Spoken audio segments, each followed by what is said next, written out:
For the better part of 2 decades, there was an unspoken rule in the National Basketball Association. You did not poke the bear, you did not question the king.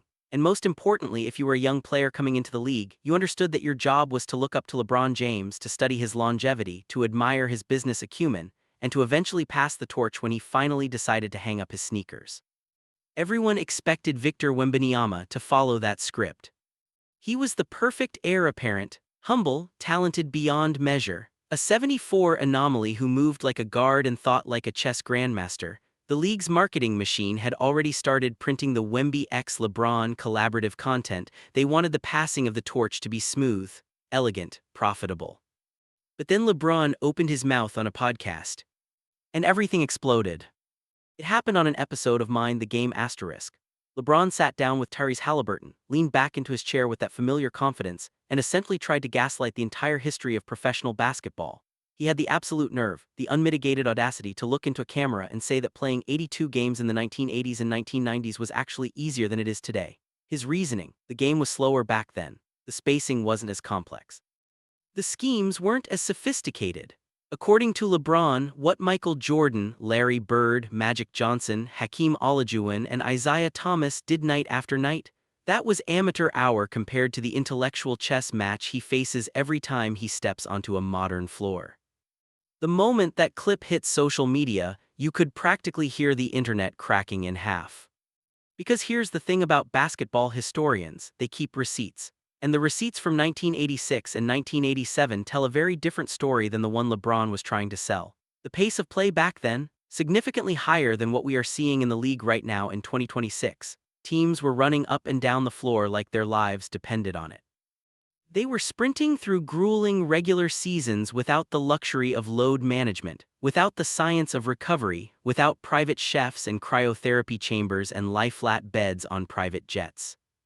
They were flying commercial on Southwest Airlines, sleeping in regular Holiday Inns, eating arena food that would make a modern nutritionist weep, and they were doing it while wearing Converse Chuck Taylors, shoes with about as much arch support as a damp newspaper. Your knees would be screaming by the second quarter in those things. Your feet would feel like they'd been through a meat grinder by the fourth.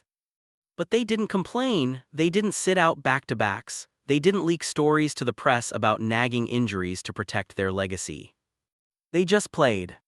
And that is precisely why LeBron's podcast appearance became the most disliked video in the entire history of his show. Even hardcore LeBron fans, the ones who have defended every controversial decision he has ever made, could not get behind this level of blatant disrespect. It was one thing to argue about stats. It was another thing entirely to try to rewrite history in real time just to make your own longevity look more impressive. The comment section turned into a war zone. Fans pointed out the glaring hypocrisy. If today's game is so much harder, why does it involve so much flopping? If the 90s was so slow and crowded, why do we have footage of Michael Jordan weaving through 4 defenders who were actively trying to injure him? If spacing is the ultimate measure of difficulty, why did LeBron just struggle so badly against the Rockets in a game the Lakers absolutely needed to win? The backlash was so intense, so immediate, so ferocious, that it set the stage for something nobody saw coming. Because while LeBron was busy manipulating the narrative from his podcast chair, Victor Wembanyama was quietly preparing a rebuttal that would leave the king absolutely speechless. Because the game is different. Like, I want people to understand, and our fans to understand, that The screen shows a clip of Wemby in a post-game interview, jaw set, eyes cold. Honestly, when I heard that, I almost lost it. The reporter leans in, hungry for the soundbite.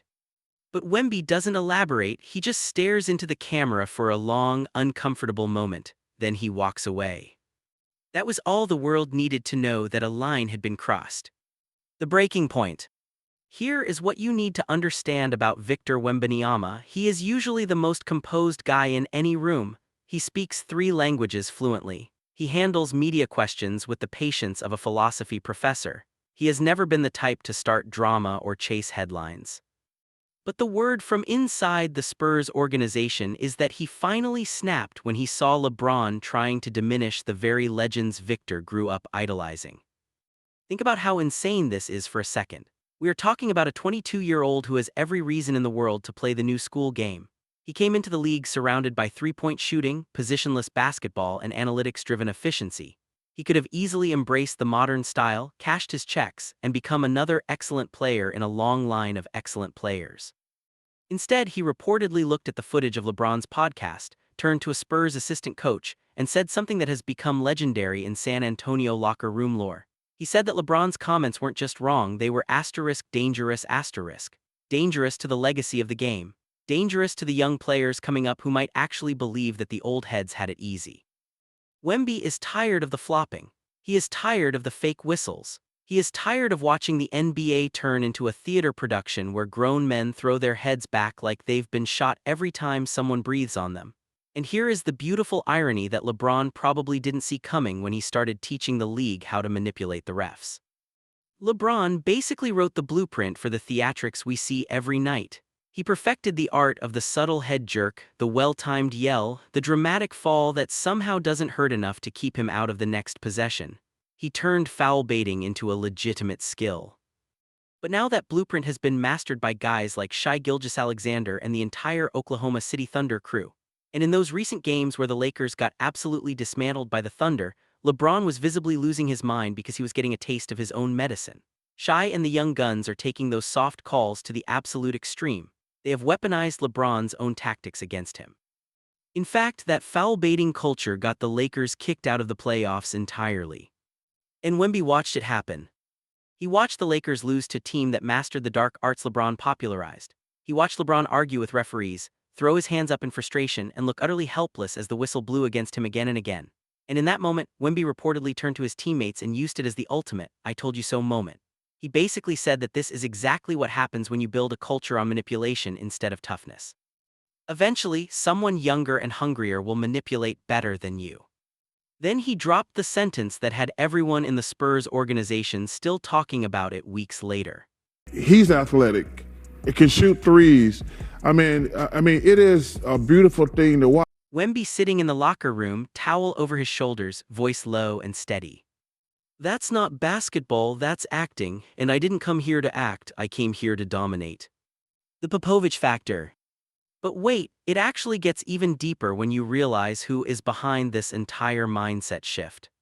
You have to look at the Greg Popovich factor. Pop has been one of the ultimate gatekeepers of real basketball for decades. We have all seen his legendary rants about how the three-pointer has ruined the game. We have watched him stand at podiums and lament that defense has become a dirty word. We have heard him grumble about load management, about player empowerment gone too far, about a league that has forgotten its own soul. And for years, people dismissed Pop as a grumpy old man yelling at clouds. But here is what they missed. Pop has been quietly programming Victor Wembanyama to be the ultimate antidote to everything LeBron James represents. Not because Pop hates LeBron personally, he respects the hell out of him as a player, but because Pop hates what the modern game has become. He hates the entitlement. He hates the theatrics. He hates that young players today think skipping back-to-backs is a sign of intelligence rather than weakness. So Pop has spent the last 2 years teaching Victor that the 90s style of toughness is the only path to true greatness. He has shown him tape of Michael Jordan playing through the flu, tape of Hakeem Olajuwon defending the rim with zero help, tape of Tim Duncan never once complaining about a whistle, just getting back on defense and trying again. And based on the way Wemby is playing in 2026, the message was received loud and clear. You can see it in every single possession. Victor isn't hunting for three-pointers. He isn't trying to be a glorified guard who happens to be tall. He is building his dominance on the exact things LeBron called easy: post-up mastery, footwork in the paint, and a mid-range game that looks like it was ripped straight out of 1995. While everyone else is spacing the floor and hopping for a whistle, Wemby is out there punishing people in the paint. He is hitting turnaround jumpers that make you wonder if Tim Duncan is secretly controlling him with a remote control. He is backing down defenders, feeling for their center of gravity, and then spinning off them with a grace that should be impossible for a man his size. He is purposely playing the old-school way as a giant middle finger to the narrative that today's game is too complex for the legends to handle. The legends choose their side. And here is where the drama gets absolutely delicious. Because while LeBron is busy trying to protect his brand on a podcast, the actual gods of the game, the guys on the NBA's Mount Rushmore, the men who actually bled and sweated through that easier era, are literally lining up to hand Victor Wembanyama the keys to the kingdom. We are talking about a level of approval we haven't seen since Kobe Bryant was coming up. It is like the legends collectively saw LeBron's disrespect and decided, Okay, if he won't respect us, we will find someone who does. And trust me, when you get the Charles Barkley seal of approval, you know you have officially broken the matrix. I said this to you and the guy. I think Wemby is the first perfect big man that's ever created. Charles Barkley live on TNT, slamming the desk. Let me tell you something about the 90s. LeBron wants to call it slow. He wants to call it easy. I dare him to spend 1 quarter in a game against the bad boy Pistons. 1 quarter, I will pay money to watch Isaiah Thomas and Bill Laimbeer introduce him to what spacing meant back then. And you know what? Victor gets it. That kid plays like he was born in 1985. He seeks out contact. He doesn't flop. He doesn't complain. He just destroys you. That is real basketball. That is the basketball I recognize. Shaq's complete 180. But you want to talk about a complete reversal, you have to look at Shaquille O'Neal. Remember when Shaq was the biggest Wemby hater on the planet? For the first 2 years of Victor's career, Shaq could not stop talking about how he was just a tall, skilled player who would get broken in half the first time someone actually bodied him in the paint. Shaq dismissed him. Shaq mocked him. Shaq said he would never last. Well, fast forward to 2026 and Shaquille O'Neal has completely pivoted. He now calls Victor the first perfect big man in the history of the sport. Not one of the best, not a great prospect. The first perfect big man asterisk. Think about the weight of those words coming from a man who is arguably the most physically dominant player ever to touch a basketball court. He's changing how we're looking at the post position. Victor is bringing a different level of guard slash, small forward to the big man. Shaq on his podcast, shaking his head in disbelief.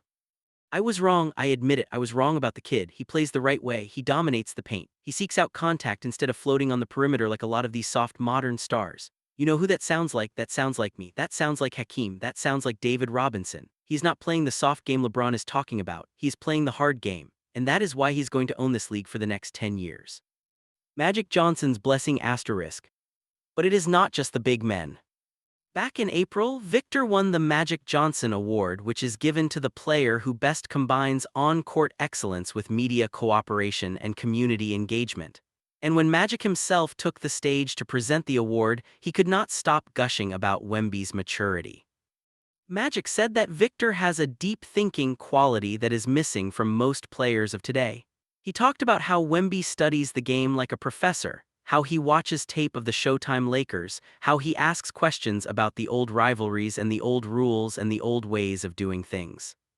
You can tell Magic sees the 80s DNA in Victor's eyes. It is that same obsession with the game that doesn't involve posting workout videos for clout or arguing about rankings on social media. It is a pure, almost spiritual connection to basketball that cannot be faked. Kevin Garnett's warning asterisk. Even Kevin Garnett, one of the most intense, intimidating, flat-out scary players ever to step on a court, has weighed in. KG went on a podcast recently and talked about how Wemby has the dog in him that this era lacks. He said that most young players today are too worried about their brand, too concerned with being liked, too eager to get traded the second things get difficult. But Victor, KG said Victor has that same burning, irrational, slightly insane competitiveness that drove KG himself to scream at referees, trash talk legends, and play every possession like his family was being held hostage. And then KG dropped the hammer. He said that Victor needs to be the global face of the league. Not LeBron, not Steph, not Giannis. Victor. When Kevin Garnett says that, he is essentially saying LeBron's time is up. And, it's a lot of soft tissue injuries that's happened now because Kevin Garnett staring into the camera, veins visible in his neck. I see something in that kid, I see the fire, I see the hunger. This era is missing that. They're all friends, they're all laughing. Victor doesn't laugh, he studies, he works. He cries after wins, that's the guy who should carry this league. The Kobe-level obsession. But while it is one thing to have the legends in your corner, it is another thing entirely to walk into the arena and actually outwork the man who claims to be the greatest. And this is where the story gets genuinely unsettling, in the best possible way. Because while LeBron is focusing on his recovery budget and his brand image and his podcast network and his Hollywood production company, Victor is out here living a lifestyle that would almost make Kobe Bryant look like he was slacking off. The scariest thing about Victor Wembanyama isn't the 74 frame or the 8-foot wingspan or the ability to touch the rim without jumping. It is the fact that he has the soul of a 90s guard trapped inside a 22-year-old body. While most guys his age are chasing likes on Instagram or spending their off nights at the hottest clubs in Miami or Los Angeles, Victor is reportedly out here playing chess in the literal rain. He reads classic literature just to sharpen his mental focus. He studies philosophy. He practices meditation. He treats his mind like a muscle that needs to be trained just as rigorously as his body. It is that same disturbing level of obsession we used to see from Kobe Bryant, where the game is not just a job or a career or a lifestyle brand, it is his entire reason for existing. This is not your typical modern superstar who treats the NBA like a platform to sell sneakers and promote movies. Victor has basically rejected the entire celebrity culture that LeBron James spent 2 decades building. He does not care about the outfits. He does not care about the Hollywood connections. He does not care about being in every commercial or having his face on every billboard. And that is exactly why the old heads are looking at him like he is the only chance the NBA has to restore its soul. The tears that fooled everyone. You remember that viral footage from earlier this season? Victor was visibly crying after a regular season win. Not a championship, not a Game 7 buzzer beater, just a regular mid-January victory against a mediocre opponent. A few fans on Twitter tried to clown him for it. They called him soft. They said he was being dramatic. They posted memes comparing him to crying Jordan. But they completely missed the point. Those were not tears of weakness. Those were not tears of a kid who could not handle the pressure. Those were the exact same kind of tears we saw Michael Jordan shed after the 1991 finals when he finally climbed the mountain and realized how much it had cost him to get there. Victor was crying because of the hard work, the dedication, the hours of film study, the grueling workouts, the pain he had pushed through, the sacrifices he had made. He was crying because he won, and winning mattered to him in a way that it does not seem to matter to a lot of his peers. Those tears were a trait that has basically gone extinct in the era of participation trophies and jersey swaps after every game. In an era where players hug it out and exchange pleasantries with the guys who just eliminated them from the playoffs, Victor is crying over a Tuesday night win against a lottery team. That is how much he cares. The durability slap in the face. The most insane part of this entire saga is how Wemby approaches the idea of health.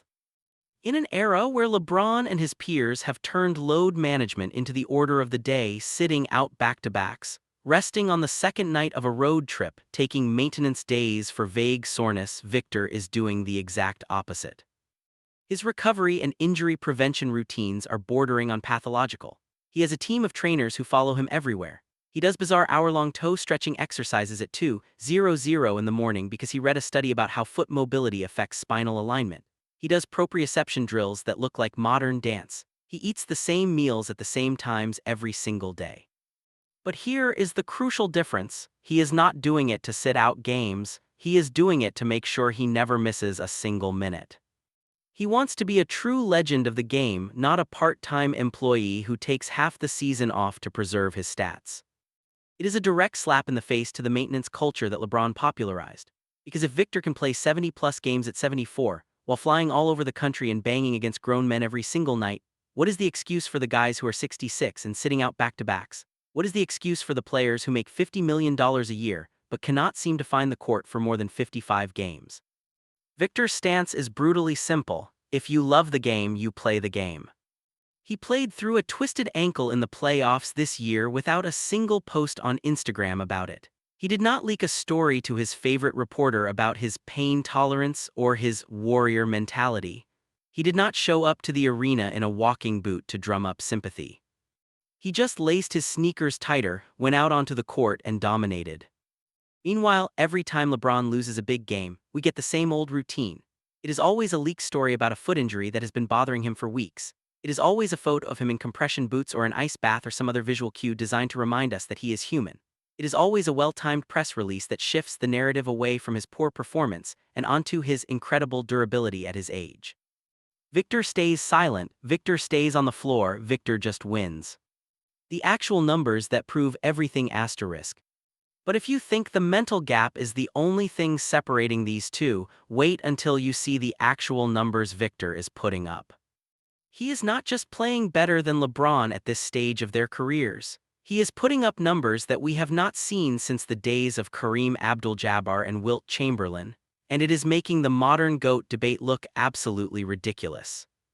While LeBron spent the 2026 season trying to convince us that the game is harder now to justify his declining numbers, Wemby went out and joined the most exclusive club in basketball history. The 35-15-5 Club. 35 points, 15 rebounds, and 5 blocks in a single playoff game. Before Victor, the only names on that list were Hakeem Olajuwon, Shaquille O'Neal, and Kareem Abdul-Jabbar. That is it. That is the entire list, 3 of the most dominant big men to ever touch a basketball court. Victor did not just join them, he did it while carrying a defensive rating of 104, a number we have not seen for a starting center since the mid-1990s. He is protecting the rim like a young Hakeem, blocking shots without leaving his feet, altering everything that comes within 5 feet of him. The most embarrassing part for the LeBron camp is how Victor is achieving these numbers. LeBron's whole argument is that today's spacing makes the game more complex, more difficult to navigate, more mentally taxing than ever before. But Victor is out here hunting the right shots like a '74 Michael Jordan. In his 39-point game against Minnesota this May, he shot a staggering 72.2% from the field. He is not out there stat padding, he is not hunting for highlights, he is not jacking up 30-footers because analytics say it is efficient. He is playing with a level of efficiency that makes the modern three-point mentality look like amateur hour. He has mastered the lost art of the 15-footer, hitting 51% from the mid-range while everyone else is running around like headless chickens trying to find an open corner three. He is methodically picking teams apart with a Magic Johnson-style vision, averaging nearly 4 assists a game while actually decreasing his turnovers from the previous season. He is essentially a throwback player with a futuristic body, and it is exposing the fact that LeBron's modern complexity argument is just a shield for his own inconsistencies. I've always said LeBron on my list, he's number 7 all time. I got Wilt, Kareem, Bill Russell, Michael and Oscar. I got Kobe 6 and LeBron 7. ESPN broadcast showing a side-by-side comparison of LeBron and Wemby stats. The numbers don't lie. Victor Wembanyama is currently averaging more points, more rebounds, more blocks, and a higher field goal percentage than LeBron James at the same age. And he is doing it with half the drama, none of the flopping, and about 1,000% more old-school toughness. The LeBron PR machine starts to crumble asterisk. And let us talk about the durability factor one more time, because this is where the LeBron PR machine really starts to fall apart. LeBron has spent the last few seasons blaming modern athleticism for his soft tissue injuries. He has suggested that players today are so fast, so strong, so explosive, that the human body simply cannot handle the wear and tear of an 82-game season. He has implied that the need for load management is not a choice but a biological necessity. But here is the problem with that argument. Victor Wembanyama is currently projected to finish the 2026 season with over 71 games played. Think about that for a second. A 74 giant who is a literal physical anomaly, a body type that has historically been plagued by foot problems, knee problems, back problems, every kind of structural issue imaginable, is showing more durability than a 69 forward who spends millions of dollars on his body every single year. It brings us back to guys like AC Green, who played 1,192 consecutive games without a private chef or a cryochamber or a team of recovery specialists. He just showed up every night and did his job. Victor is cut from that same cloth. He understands that the greatest ability is availability. He understands that you cannot be the greatest of all time if you are sitting on the bench in street clothes for a third of the season. He understands that every game you miss is a game you can never get back, a moment you can never experience, a fan you have disappointed. That mental gap is exactly why the GOAT debate just took a massive turn. If the next great superstar, the guy who is actually playing in this era, says the old era was tougher and respects the legends more, then LeBron's entire case starts to crumble. You cannot claim to be the king of an era when the next king publicly rejects everything you stand for. The rankings that shook the world asterisk. Even the legends have seen enough. In a shocking move earlier this year, Charles Barkley officially updated his all-time rankings. And when the segment aired, the entire basketball world stopped to listen. Barkley put Michael Jordan at number 1 as expected. He put Kareem at number 2, he put Bill Russell at number 3, he put Magic Johnson at number 4, he put Tim Duncan at number 5, he put Kobe Bryant at number 6. And then he put LeBron James at number 7. LeBron on my list, he's number 7 all time. I got Wilt, Kareem, Bill Russell. Charles Barkley calm but firm. 7, and I'm being generous, because when I look at Victor Wembanyama, a kid who plays the game the right way, who doesn't flop, who doesn't complain, who doesn't load manage, I realize that LeBron created a generation of soft players, and now that generation is eating him alive. You can't rewrite history, LeBron. History is watching you right now, and history is not impressed. The disaster in Houston asterisk. But if you really want to see LeBron lose his crown in real time, you just have to look at the April 2026 disaster against the Houston Rockets. The Lakers needed that game. Their playoff seeding was on the line. The entire season was coming down to a stretch of must-win games. And LeBron James, the self-proclaimed GOAT, the man who says he faces harder competition than anyone in history, put up a pathetic 10 points. 10 points on 2-for-9 shooting. 8 turnovers, a plus-minus so bad that the Lakers outscored the Rockets by double digits the moment he went to the bench. Against a mid-tier Rockets team. Not the 1996 Bulls. Not the 2017 Warriors, not the 1987 Lakers. The mid-tier, barely over 500 nothing special Houston Rockets. If the game is so easy now because of spacing and modern talent and all the other excuses LeBron has been peddling on his podcast, why did the self-proclaimed GOAT look like a lost rookie? Why did he look confused? Why did he look slow? Why did he look every single one of his 41 years?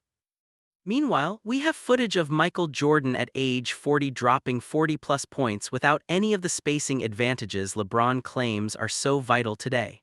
We have footage of Kareem at 40 winning Finals MVPs. We have footage of Karl Malone at 40 finishing second in MVP voting. The excuses do not hold up.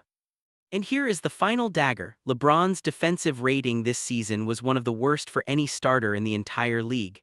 Not among superstars, not among veterans, among all starters, he was a liability on defense. Teams hunted him. They ran pick-and-rolls specifically to get LeBron switched onto quicker players, and they scored at will. The King stopped playing defense years ago. He just saves his energy for offense and hopes nobody notices. Victor notices. The legends notice. The fans notice. The darkest theory yet. But as bad as the stats look for LeBron, the off-court drama is about to get even uglier. Because LeBron's camp is getting desperate to stay relevant, and it is leading to some of the most embarrassing stat-padding rumors we have ever heard.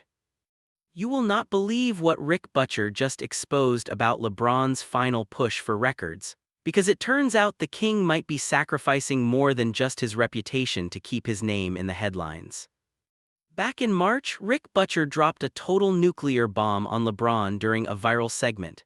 He basically accused him of refusing to retire just so he could stat-pad his way into every record book in existence. And the proof is honestly hard to watch. You have to look at that Wizards game from a few weeks ago. The Lakers were up by 25 points in a complete blowout. The game was over. The starters should have been resting on the bench, icing their knees, saving themselves for the next game. Instead, LeBron stayed on the floor. Against third stringers, against guys who will be selling insurance in 2 years, against competition that would not even make a G League roster 10 years ago. He stayed in just to secure a meaningless triple-double. He was hunting for assists, he was grabbing uncontested rebounds, he was doing everything except actually competing.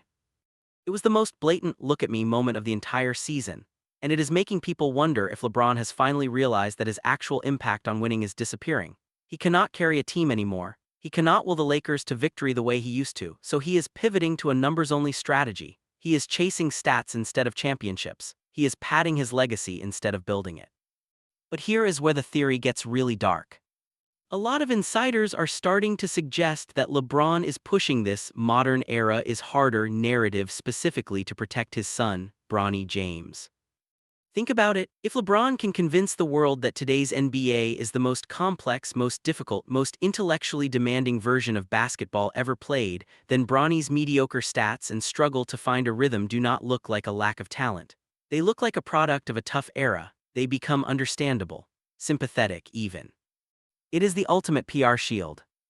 Meanwhile, you have Victor Wembanyama, who was also the son of athletes, who also had every advantage growing up, who also could have coasted on his genetics and his hype, grinding every single day to earn every single thing he has ever achieved. The contrast could not be starker. On one side, you have Victor, who was taught that nothing is given and everything is earned through obsession and grit. On the other side, you have LeBron trying to tilt the entire axis of the league just to make sure his son does not look like a bust. And the fans are not buying it anymore. The era of manipulating the narrative is officially over. The final word. The Truth is currently wearing size 20 shoes in San Antonio. The Truth has an 8-foot wingspan and a mid-range jumper that belongs in a museum. The Truth cries after regular season wins and plays through twisted ankles and reads philosophy books at 2:00 a.m. because he wants to be sharper than everyone else. LeBron James spent 2 decades building a kingdom. He revolutionized player empowerment. He mastered the art of brand management. He became a billionaire and a global icon. But he forgot one thing. The game always wins. And right now, the game has chosen Victor Wembanyama to remind everyone what basketball is supposed to look like.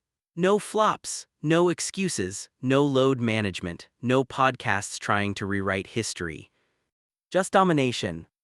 Pure old-school, unapologetic domination. If you think Wemby is just getting started, you are absolutely right. But the real question is, can LeBron's legacy survive the truth that Victor is currently telling every single night? Drop a comment below and tell us whose side you are on.